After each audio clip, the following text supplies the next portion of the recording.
केंद्र सरकारनं रोजगाराशी संलग्न प्रोत्साहन योजनेला नुकतीच मंजुरी दिली आहे.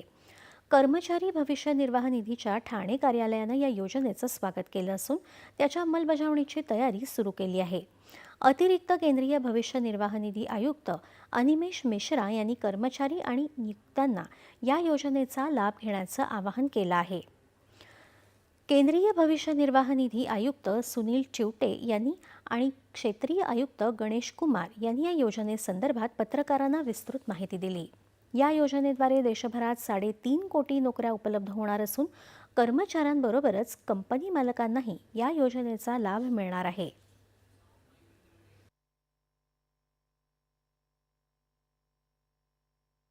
या योजनेचे दोन भाग आहेत. भाग अ जो आहे तो फर्स्ट टाइम एम्प्लॉईज आहेत त्यांच्यासाठी आहे. अशा एम्प्लॉईजना 15,000 रुपयेपर्यंतचा फायदा त्यांच्या आधार लिंक खात्यामध्ये देण्यात येईल. त्याच्यामध्ये 2 हप्त्यामध्ये हा फायदा देण्यात येईल. पहिला हप्ता 6 महिने नोकरी पूर्ण केल्यानंतर 7,500 रुपयेपर्यंतचा त्यांचा आधार लिंक खात्यामध्ये जाईल. दुसरा हप्ता 12 महिन्याची नोकरी पूर्ण केल्यानंतर आणि फायनान्शियल लिटरसी प्रोग्राम पूर्ण केल्यानंतर त्यांना 7,500 रुपयेपर्यंत देण्यात येईल. या योजनेचा जो भाग ब आहे, भाग 2, तो आस्थापना म्हणजे कंपन्यांसाठी आहे.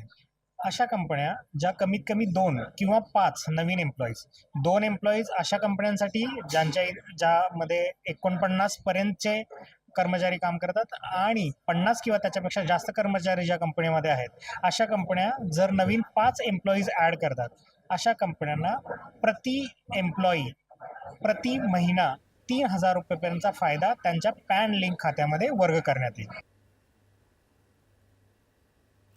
राज्यातल्या मालमत्ता